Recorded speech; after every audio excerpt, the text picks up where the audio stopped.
दीनबन्धो मंगल करता हम दासों के नाथ। राम राम दोस्तों, मैं संतोष कुमार सिंह आपको सुना रहा हूँ बाबा नीप करौरी महाराज के अलौकिक प्रसंग। आज के इस एपिसोड में हम जानेंगे कि जब हम किसी कष्टदायक स्थिति में होते हैं तो ऐसी कौन सी बात महाराज जी ने कही है जिसे हम सदैव स्मरण रखते हुए अपने मनोबल को बढ़ा सकते हैं।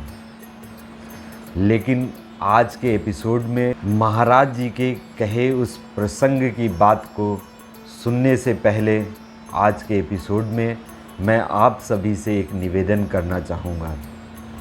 कई भक्तों के मेरे पास फ़ोन आते हैं जिसमें वे कैंची धाम का नंबर मांगते हैं या फिर वो कुछ धनराशि दान स्वरूप धाम को भेजना चाहते हैं, जिसमें वे निवेदन करते हैं कि मैं उनकी यह धनराशि कैंची धाम पहुंचाऊं। सबसे पहले मैं नंबर वाली बात पे आपको बताना चाहूँगा कि कैंची धाम में जो भी महाराज जी के, हनुमान जी महाराज के पुजारी जी हैं या सेवक हैं, वे सभी वहाँ आने वाले भक्तों की बातों को सुनते हैं, उनका मार्गदर्शन करते हैं। इसके अलावा धाम के कई कार्यों में वे व्यस्त रहते हैं। व्यस्तता के कारण वे भक्तों से बात नहीं कर पाते, इसलिए धाम का कोई भी सदस्य अपना नंबर भक्तों के लिए उपलब्ध नहीं कराता, ताकि यदि उन भक्तों से बात ना हो पाए तो उन्हें किसी प्रकार का बुरा ना लगे। जो भी भक्त महाराज जी के धामों को दान स्वरूप धनराशि भेजना चाहते हैं तो वे उन आश्रमों को सीधे उनके खातों में या ड्राफ्ट के माध्यम से धनराशि भेज सकते हैं। पहले के एपिसोड में मैं आपको बवनिया धाम का अकाउंट नंबर और मुरादाबाद धाम के अकाउंट नंबर को बता चुका हूँ। आज के इस एपिसोड में मैं आपको कैंची धाम में जो आप डीडी भेजेंगे वह किस नाम से बनाकर भेजेंगे और किस पते पे भेजेंगे मैं आपको बता रहा हूँ। आप उसको नोट कर लें। जो आप ड्राफ्ट या चेक बनाएंगे वह श्री कैंची हनुमान मंदिर एंड आश्रम के नाम से बनेगा और उस चेक या डीडी को आप जिस पते पे भेजेंगे वह पता भी लिख लें। श्रीमान प्रबंधक महोदय, कैंची धाम एंड आश्रम, पोस्ट कैंची, ज़िला नैनीताल, उत्तराखंड। पिन कोड है 263132। आप इस पते पर अपना डिमांड ड्राफ्ट या चेक सीधे कैंची धाम को भेज सकते हैं। हम में से बहुत से भक्तों के मन में यह प्रश्न आता है कि जब हम महाराज जी के शरणागत हो गए हैं तो अब हमारे जीवन में ये संकट या कष्ट क्यों हैं।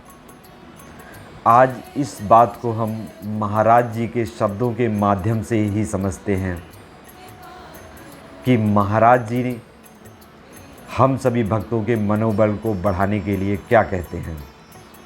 महाराज जी के एक भक्त के शरीर में बहुत ही तेज जहर जाने के कारण उसकी स्थिति बहुत खराब हो गई। उसके बचने की कोई भी आशा नहीं थी, लेकिन वह भक्त महाराज जी की कृपा से बच गया। महाराज जी उस भक्त से कहते हैं कि तुझे इस थोड़े से ही कष्ट से संतोष करना चाहिए, क्योंकि प्रारब्ध में से कुछ को भोगना ही चाहिए।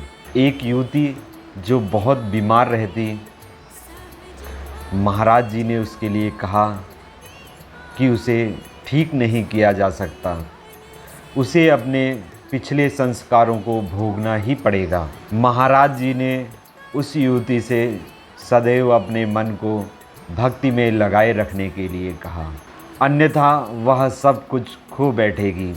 महाराज जी ने युवती से 4 बार पूछा, तुझे सुख अच्छा लगता है या दुख अच्छा लगता है। उस युवती ने महाराज जी को हर बार एक ही उत्तर दिया कि महाराज जी, मैंने कभी सुख देखा ही नहीं, सिर्फ और सिर्फ दुख ही देखा है।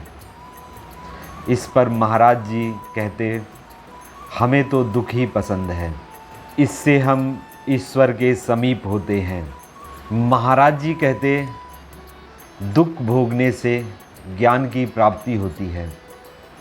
जब तुम शमशान घाट, अस्पताल या बीमार होते हो, तब तुम अकेले ईश्वर के समीप होते हो, क्योंकि इस स्थिति में तुम सदैव ईश्वर को स्मरण करते हो। तुम ईश्वर को सबसे ज़्यादा कष्ट की स्थिति में याद करते हो।